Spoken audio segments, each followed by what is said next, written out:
खुलुमबाय आंनि मुङा मुस्रि मनमोहन बसुमतारी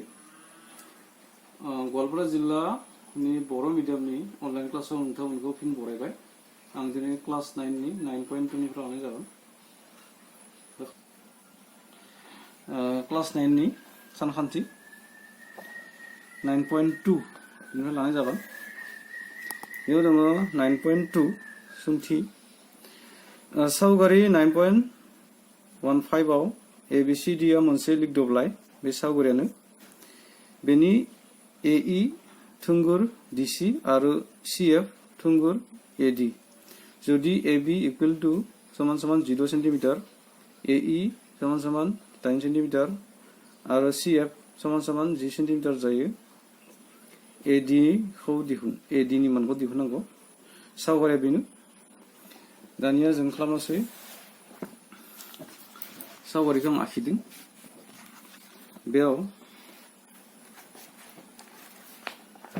बे सावगारिखौ बिजाबनि बायदिनो आखिदों बेयाव दङ AB 8 centimetre AB 8 centimetre AE 16 centimetre 16 centimetre AE 8 centimetre बे 8 आरो CF 10 सेन्टिमिटार बे CF 10 सेन्टिमिटार जों दिहुननांगौ AD बे खान्थिखौ दानिया होनाय दङ लिरनांगोन AB समान समान 16 सेन्टिमिटार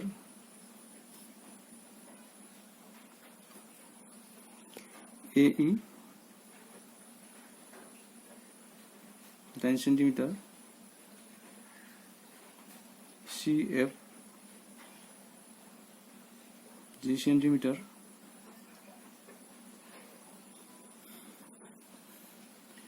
AD को दिहुननांगौ एबा खान्थिखौ दिहुननांगौ जों मोनथिगौ मोनसे लिरदब्लायनि दब्लायथिखौ दिहुननांगौब्ला बेयाव जुथाइ आरो हासा बे मोननैखौ सानजानांगौ दब्लायथि फर्मुलाया मावसुलारि जागोन दब्लायथि समान समान जुथाइ सानजाब हासा बेनि फर्मुला बे फर्मुलाजों जों खालामनोसै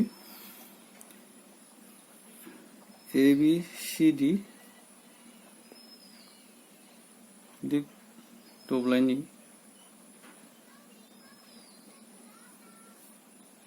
दब्लायथि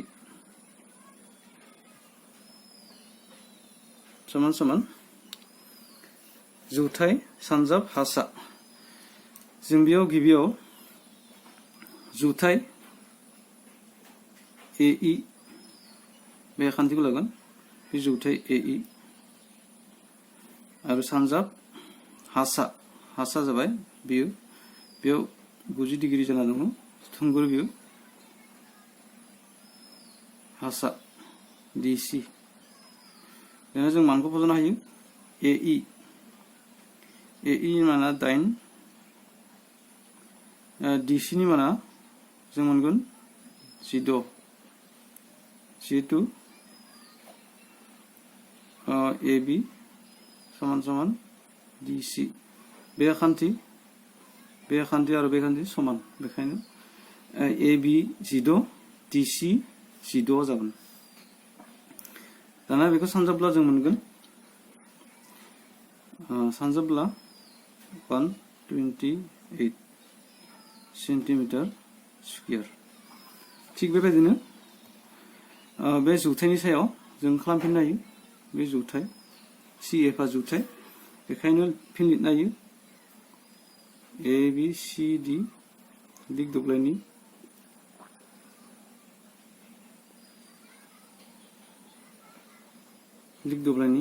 दब्लायथि समान समान जुथाइ जुथाया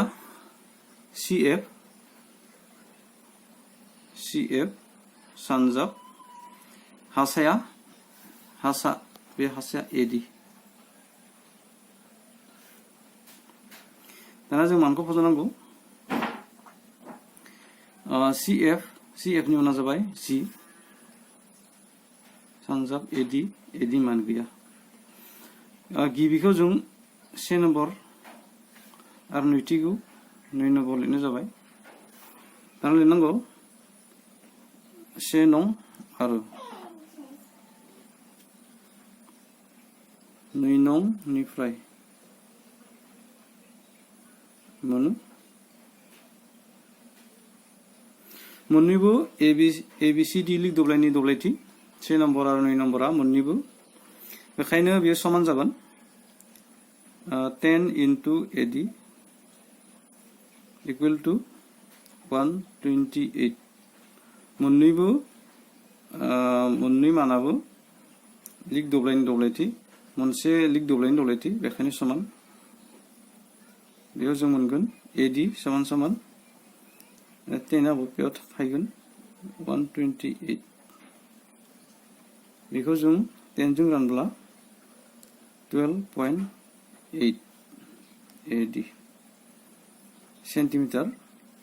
बिनो फिननाय दाना नैथि कुइसनखौ लानोसै नैथि कुइसन दङ जुदि E F G आरो H आ फारियै मोनसे लिग दब्लाय ABCD नि खान्थिफोरनि गेजेर बिन्दु अब्ला दिन्थि दि लिग दब्लाय EFGH equal to half दब्लाय ABCD अब्ला जों गिबियाव सावगारिखौ आखिनांगोन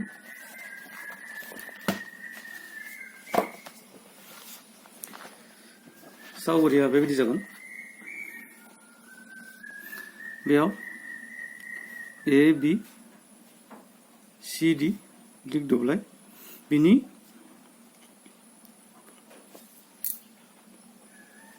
बेयाव ABCD लिरबाय बिनिनो गेजेर बिन्दु E गेजेर बिन्दु EF GH दाना जों फर्मुला खालामनांगौ EFGH नि दब्लायथि समान समान हाफ ABCD नि दब्लायथि जों बेखौ गिबियाव लिरग्रोनांगौ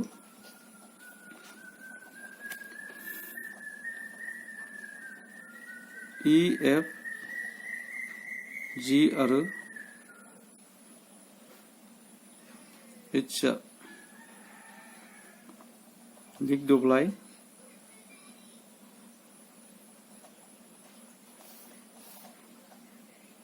ABCD नि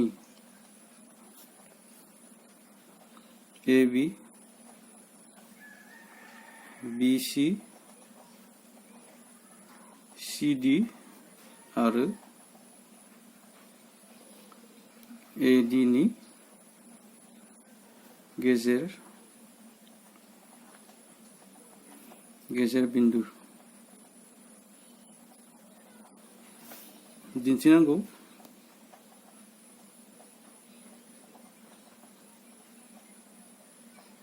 दिन्थिनांगौ दि दब्लाय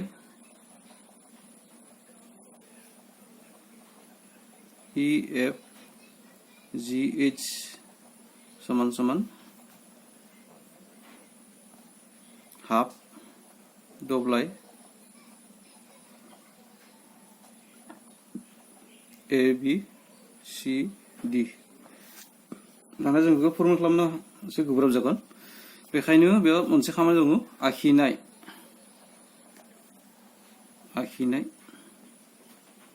जों गिबियाव आखिना लानांगोन बेजों दाजाबनाय जाबाय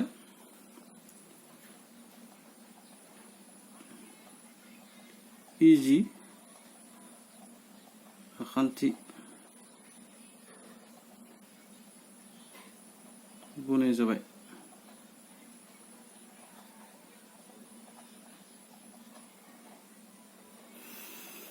दानिया लिरनांगौ फुरमान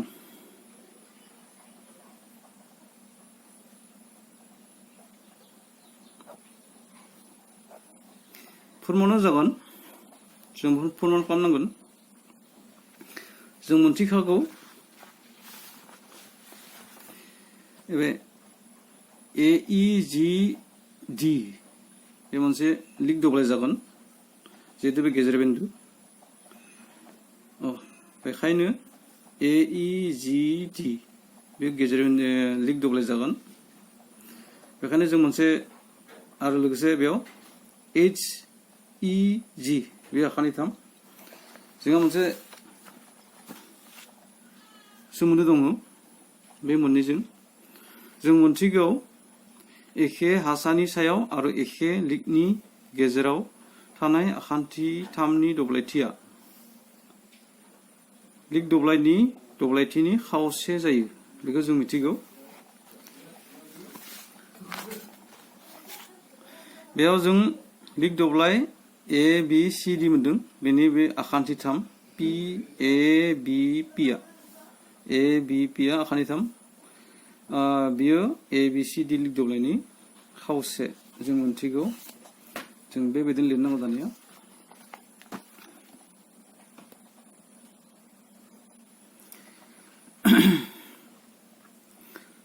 जों लिरनांगोन आखान्थि थाम HEG आरो लिक दब्लाय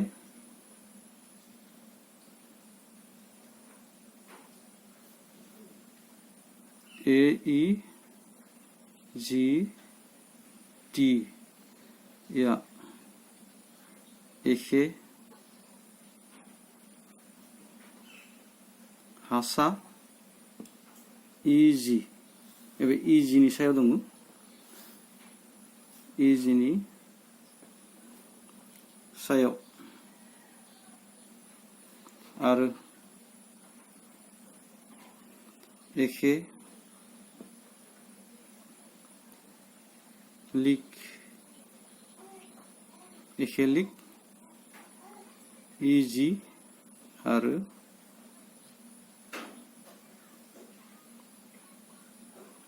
AD नि गेजेराव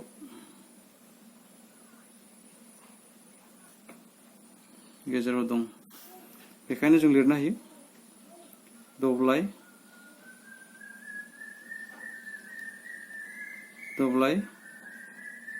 HEG equal to half दब्लाय AEGD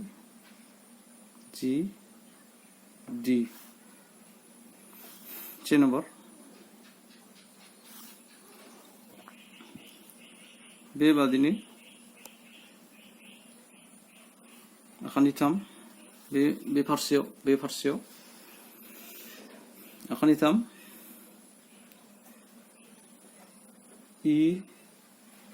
EFG आरो लिक दब्लाय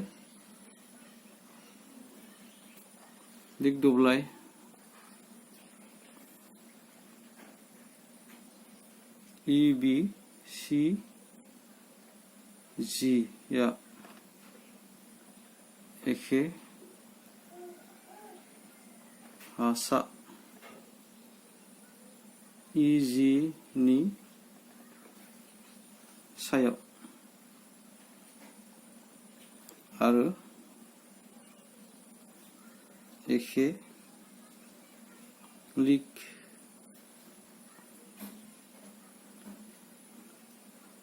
EG आरो BC नि गेजेराव दं अब्ला जों लिरनो हायो therefore दब्लाय लिरनो हायो EFG G equal to half दब्लाय E B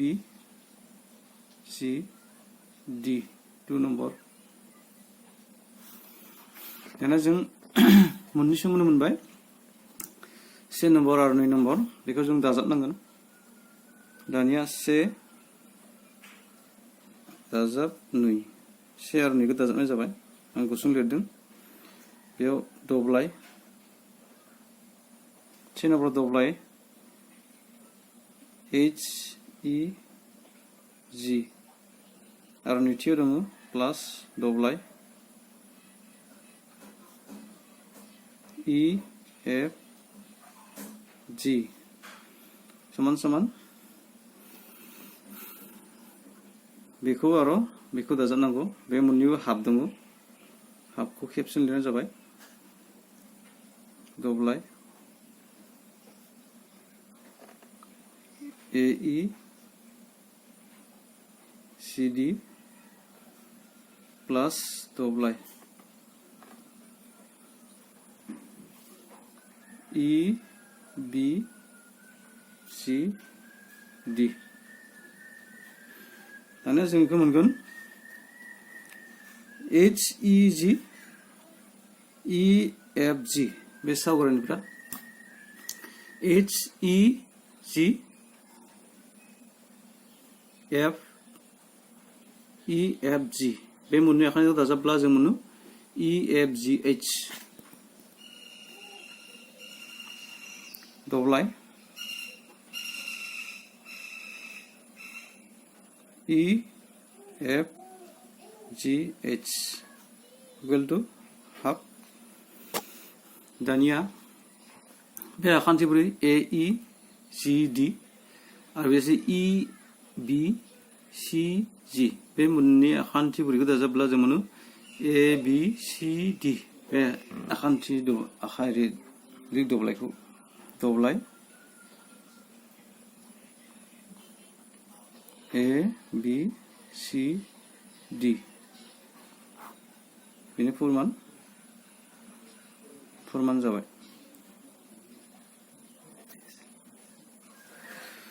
दानिया 3 नम्बरखौ लानाय जागोन P आरो Q आ फारियै मोनसे लिग दब्लाय A B C D नि जायखिजाया मोननै बिन्दुआ DC आखान्थि आरो AD आखान्थिनि सायाव दं दिन्थि दि दब्लाय A B P समान समान दब्लाय B Q C जों सावगारिखौ आखिनांगोन गिबियाव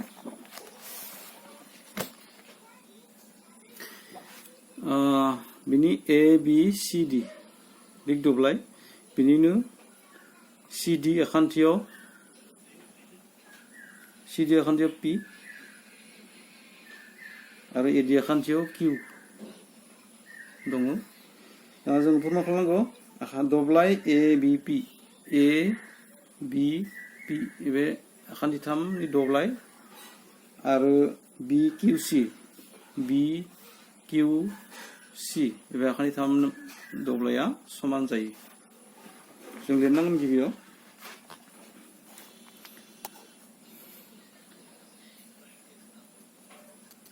B Q वा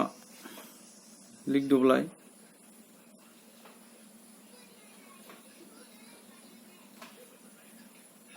A B C D नि आखान्थि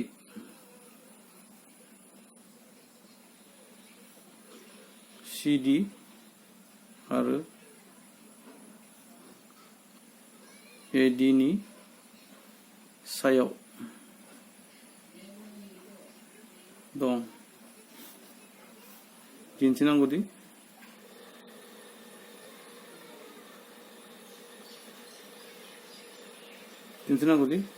दब्लाय A B P equal to दब्लाय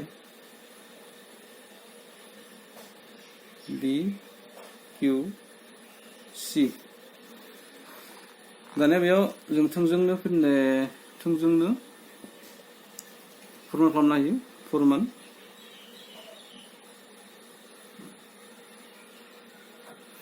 जों मोनथिगौ ए बि सि डि आ मोनसे लिक दब्लाय आरो ए पि बि बा ए बि पि आ आखानिथाम बेयो एखे हासा ए बि आरो एखे लिक ए बि आरो डि सि नि सायाव दङ बेखायनो बेनि ए बि पि आखानिथामनि दब्लायथिया लिक दब्लायनि खावसे जागोन जों लिरनांगौ आखानिथाम ए बि पि आरो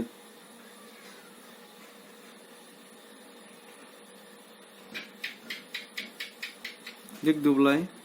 ए बि सि डि आ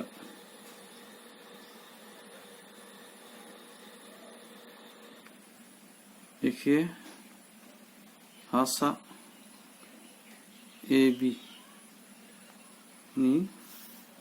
सायाव आरो एखे लिक ए बि आरो डि सि नि गेजेराव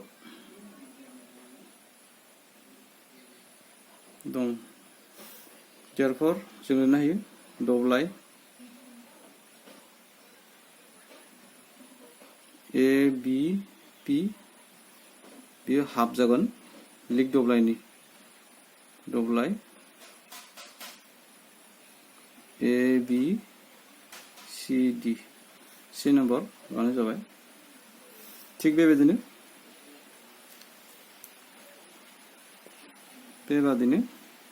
आखानिथाम बि किउ सि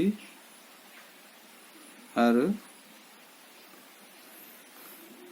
लिक दब्लाय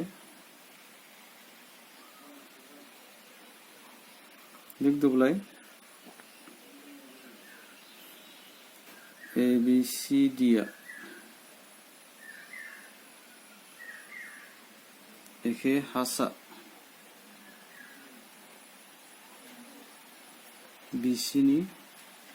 बिसिनि सायाव सावगारिखौ फिन बे आखानिथाम आरो लिक दब्लाय ए बि सि डि आ एखे हासा बिसि आरो एखे लिक बिसि आरो ए डि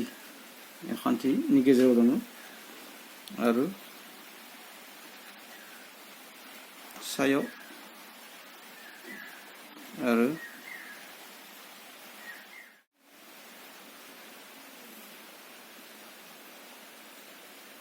बिसि